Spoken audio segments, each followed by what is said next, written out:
I'm Maria Hewitt. Welcome back to Almanac North.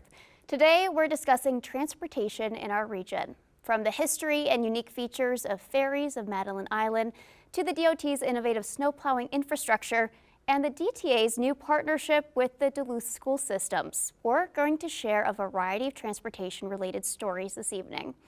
Later, we're visited by the Zeitgeist Theater's Andrea Krause and Amy Demmer to discuss their ongoing transportation-themed film screening series. There's a lot in store for this evening. First, we join Dennis Anderson at Denny's desk for a look at how transportation has shaped Duluth. Hello, I'm Dennis Anderson, and this is Denny's desk. It's a place for remembering the past, relating it to today, and looking to the future. And today we're talking about transportation. Hosting a unique combination of air, land, sea, and rail, Duluth certainly has proven to be a robust proving ground for all methods of transportation. In fact, Duluth stands as a vital maritime gateway with a very rich history of shipping that has shaped its identity. The city's expansive harbor serves as a linchpin in the transportation of goods and resources. Now, from the very early days of fur trading to the bustling contemporary era, Duluth's shipping industry has been the heartbeat of commerce, really connecting the region to global markets. The city's strategic location at the westernmost tip of the Great Lakes, combined with the St. Lawrence Seaway access, has made this a crucial hub for the transportation of iron ore, coal, grain, and other commodities. Duluth's hilly terrain has also shaped its transportation legacy. For example, in the late 19th and early 20th centuries, cable cars and trolleys crisscrossed the hillside and streets, providing accessibility and connectivity. Cable cars gracefully ascended Duluth's steep inclines, while the rhythmic clanging of the trolleys echoed throughout the streets, weaving literally a network of tracks that connected neighborhoods and facilitated the daily lives of Duluthians. Today, our local public transit options keep Duluth connected via bus lines that constantly evolve to provide access to the entire city. Duluth is now positioning itself as a hub for the development of cutting-edge transportation methods shaping the future. Duluth truly is at the forefront of embracing sustainable and efficient mobility solutions. Initiatives such as the integration of electric vehicles, bike-sharing programs, and smart transit systems showcase the city's dedication to reducing environmental impact while enhancing accessibility. The community's support for forward-thinking urban planning, coupled with a strategic location and robust seasonal weather, makes Duluth an ideal testing ground for emerging technologies like autonomous vehicles and green infrastructure. And so, as the city continues to evolve, Duluth stands not only as a paragon of its transportation heritage, but also continues as a pioneer toward a more sustainable and technologically advanced transportation future. Thank you, Denny. A new pilot program between the Duluth Public Schools and the Duluth Transit Authority was set into motion this past January with a goal of getting high schoolers to school on time. Producer Megan McGarvey has the story.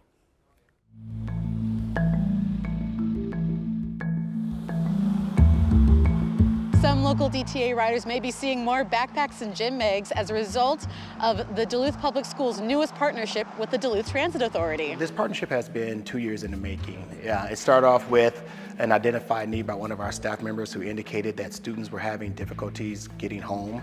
They were having difficulties taking advantage of after-school programming. So this staff member reached out to the DTA about 2 years ago and asked if they would be willing to partner with us. The pilot program is open to all high school students and all district staff as well. All they need to do is show their photo ID when they get on the bus, and they're free to ride anytime that the DTA is in service. Which means they can get a free ride here, here, here, and even right here. Well, the DTA is everywhere, right? That's kind of an old saying that we're on both ends of the city, on the top of the hill and the bottom of the hill.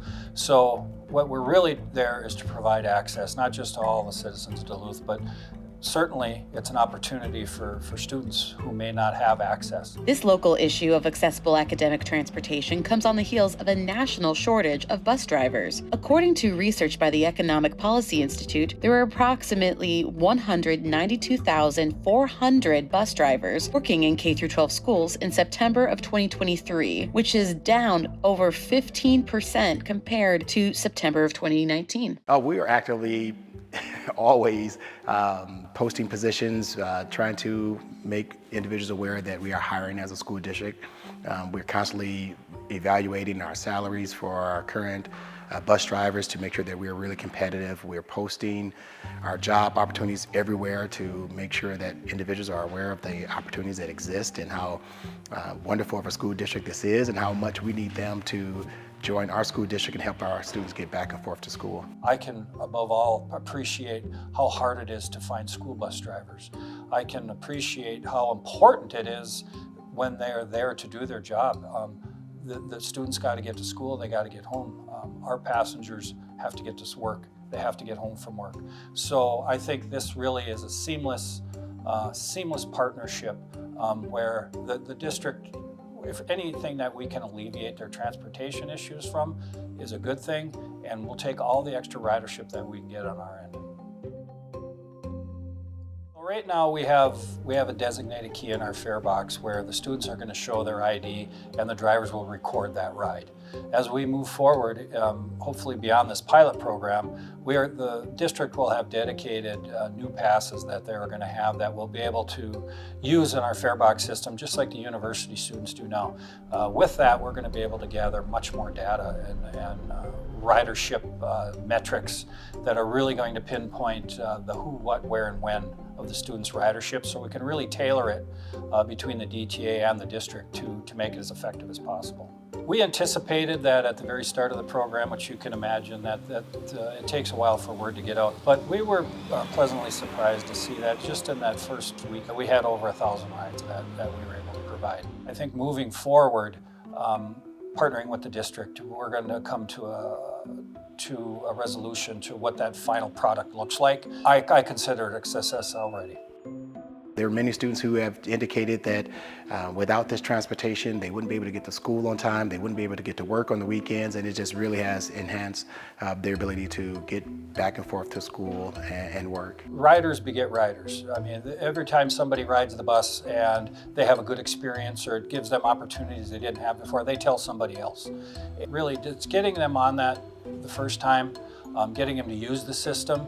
Our new Better Bus Blueprint that we launched late summer, it makes it even easier, right? The schedules are consistent. It's much easier to find where you're going. You can get on our app. It gives you all kinds of tools right down to the bus stop level that you can find your real-time arrival of your next bus right at the bus stop level. So once everybody gets on the bus, I think they're going to find that the tools are there to really make it a seamless way to get to where they're going. One of the things that we are focused on is advancing equity, making sure all of our students have opportunities. This is really going to meet those needs of those students who do not have reliable transportation. The pilot program runs through June 6th of this year, after which the district and the DTA will review their findings and consider next steps.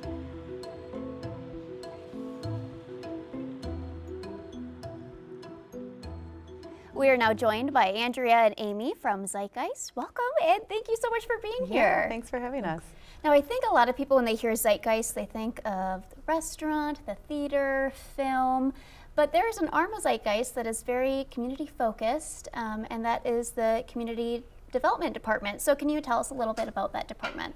Yeah, absolutely. My name's Andrea, and the Community Development Department focuses on some active living and public health related topics. Active living meaning like how we move around our community in ways that are on foot, by bike, rolling, whatever that looks like. And so accessibility is a key part of that. And as an arts and storytelling organization, the way people know Zeitgeist, we use that lens to help platform different voices and tell the stories of how our movement around the community is successful or not based on the policies or built infrastructure And then we look for ways to help connect people and share those good ideas of what's working, and look for policy and practice changes that can improve it for those in our community who maybe are struggling with access throughout the community. So can you share a little bit about what inspired the selection of the films that you're including in this Transportation Equity film series? Yeah, a lot of it is the voices that are platformed in our community. So often voices can be marginalized or unheard, and many times those are voices that are most in need of changes to our systems. So a lot of the films are platforming those types of voices, like whether it's ADA compliance, Americans with Disabilities, or those that deal with racial or gender-based discrimination or dangers in moving about the community freely. So we looked at ways that we can platform more voices and bring more people into that conversation of what safe and equitable transportation looks like. So logistically, how does this work? How often are the films? How can people check them out? Yeah, we have the films monthly. This is part of our Transportation Equity film series. Typically they're on the fourth Thursday of each month. So we just had one, Free to Ride, which was about public transportation and citizen engagement to make that work for more people. And then it was followed by a discussion with the DTA. So that's the other component of these films, is that we can highlight a story through the film, all experience it together, and then think about the extensions into our own community, about where these similar themes are playing out, and hear from folks that are working on those types of topics. So our next film will be February 22nd, and that's called The Human Scale, which is looking at how urban areas are currently designed in ways that isolate us, that separate us. We're in our vehicles moving through, often private vehicles, and opportunities to change that, to create places for social connection and safer, more vibrant economies. We know when people are out and moving around on foot, they get to know their neighborhood, their neighbors, places feel safer, local economies are more vibrant and productive too. And what are you hoping the audience will, if they go to one of these film screenings, what do you hope they leave with?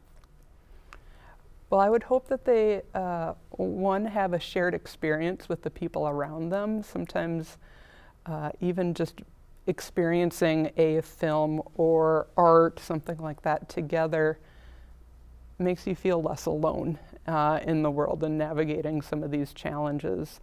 But I also hope that through the connections we make after the film, they see how they can connect with issues and make their voice heard. So we often have direct connections to projects happening in our community.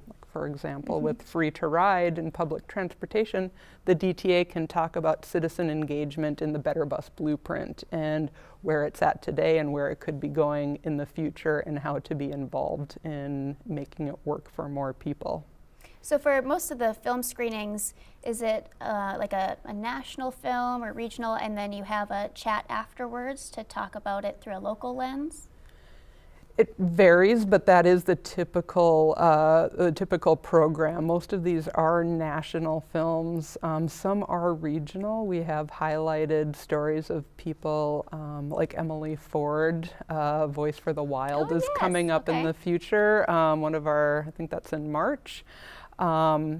And we also brought in a filmmaker. It's not from this region, but we also brought in a filmmaker last year to talk about experience of biking while black and some of the organizing that they've done in LA and the parallels to communities here in Duluth too. So are there any specific themes that you hope the audience walks away with a better understanding? I think the piece that is most meaningful is the ways we can connect to each other to share stories and make change, that an individual's experience might not be happening in isolation, and creating platforms to share that individual experience and see it as part of a larger context. Wonderful. Well, Andrea, Amy, thank you so much for being here and sharing about the Zeitgeist Films series coming up. Thank you. All right, now snow removal is nothing new to people in the Northland. MnDOT is on the cutting edge of how to clear and maintain roads during the winter. Here is Chris Cheney, Maintenance Operations Superintendent for MnDOT. He shares how their plow drivers and trucks adapt to the seasons and are constantly evolving how to keep the roads clear.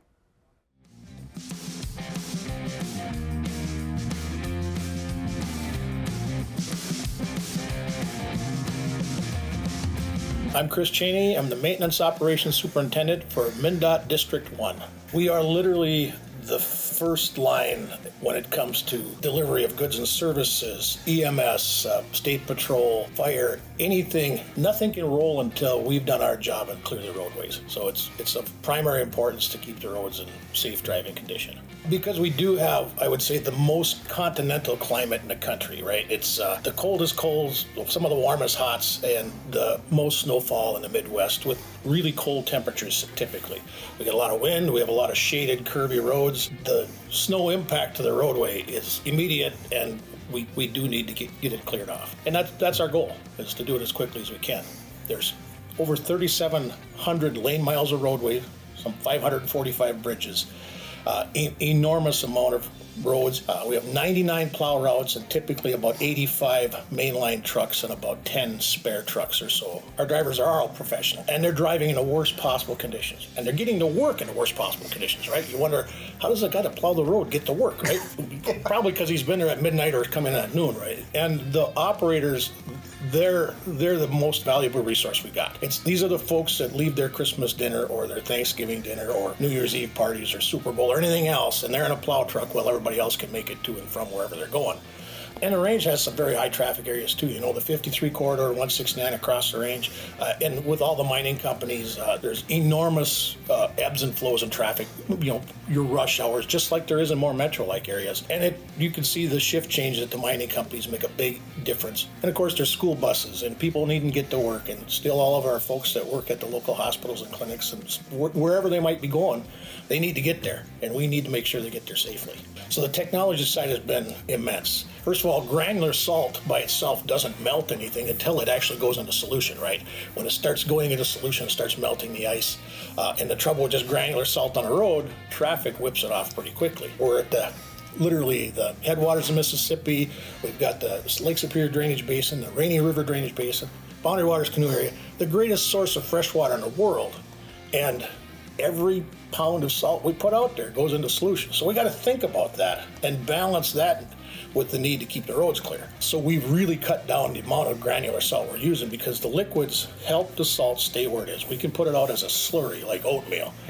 The salt doesn't scatter and bounce. The traffic actually, especially if it goes slow behind a plow truck, grinds it in and helps melt that ice more quickly. And that said, there's no golden BBs, right? It all has an impact. Sand can be crushed by traffic and create dust, and it can cause water turbidity. And in our more urban areas, we have to sweep all that sand up, literally thousands of tons. Whatever you put down, you got to sweep up back throughout catch basins and drainage structures.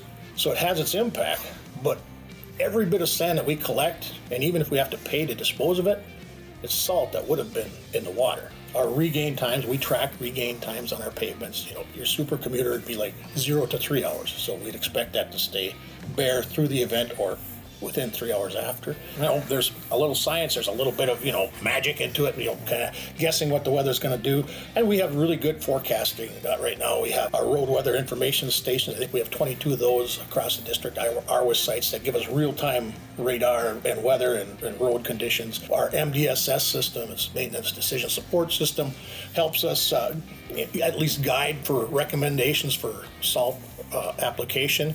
And that's a work in progress. That system's learning as we go, as we start expanding our liquids, because we can use a heck of a lot less granular salt and have the same result when we're using more liquid, because it stays where you put it and it goes to work faster. That's our biggest current expansion, is more liquid capacity. Storage facilities that reload sites and truck stations and brine generation. So that's the future.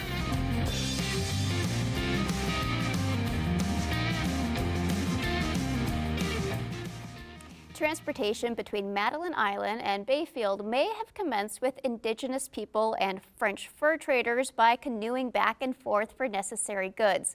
But today, most folks on Madeline Island get to the mainland via ferry. Our team at PBS North climbed aboard the ferry to learn more about its past and its exciting future.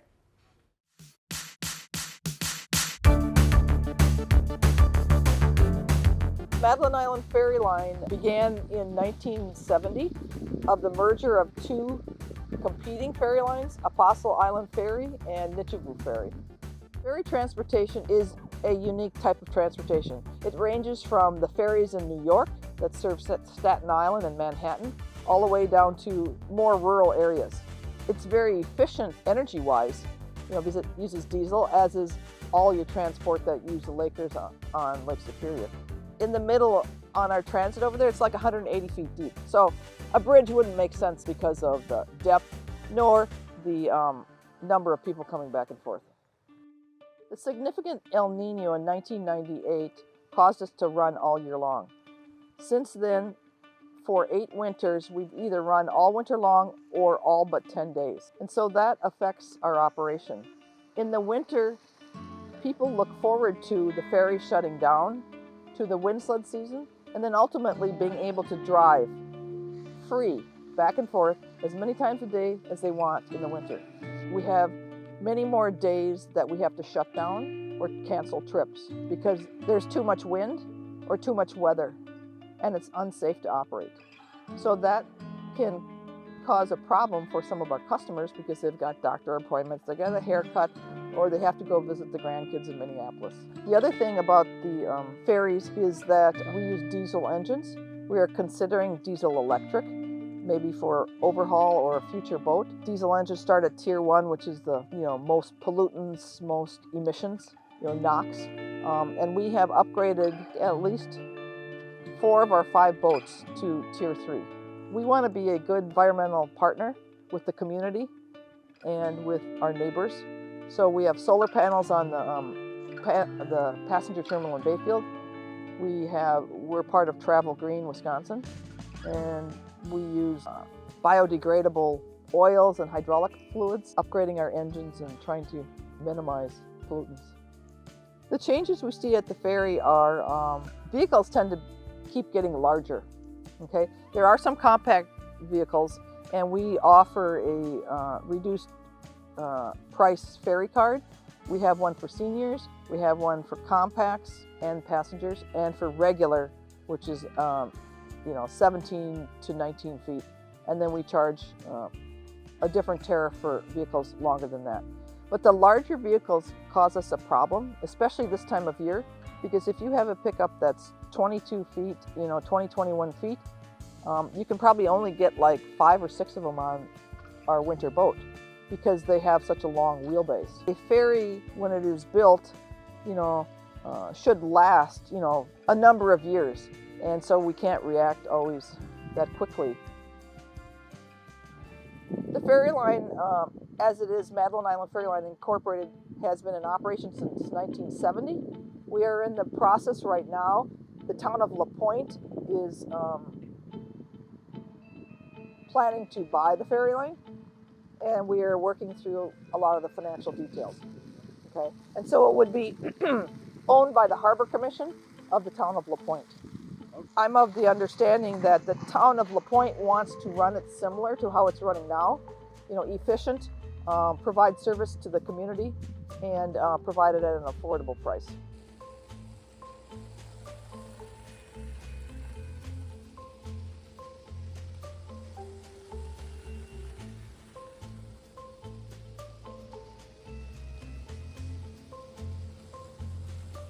Before we go, let's take a look at what you might be getting up to this weekend.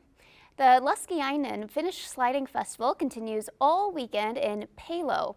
Saturday starts at 7:30 a.m. with a traditional breakfast and leads into a full day of artisan demonstrations, museum displays, games, and of course sliding all weekend long. If you're looking for something to keep your gardening skills sharp over the winter, Saturday at 10 a.m. at the Hartley Nature Center, Conservation Minnesota, the Duluth Monarch Buddies, and the Arrowhead chapter of Wild Ones are hosting a hands-on demonstration about winter seed gardening. A variety of native plant seeds, potting soil, and materials will be provided. Participants are encouraged to bring their own washed and dry transparent gallon milk jugs for planting. Sunday from noon to 4, the Rapids Brewing Company is hosting the Valentine's Mini Market at their tap room in Grand Rapids. This is the perfect opportunity to support local vendors while shopping for your sweetheart or to spoil yourself. Offerings include hot sauces, locally ground coffee, homemade soaps, and more. And speaking of Valentine's Day, you won't want to miss our next episode of Almanac North, where we look at all things related to love. I'm Maria Hewitt. Thank you for joining us on Almanac North. I'll see you next time. Good night.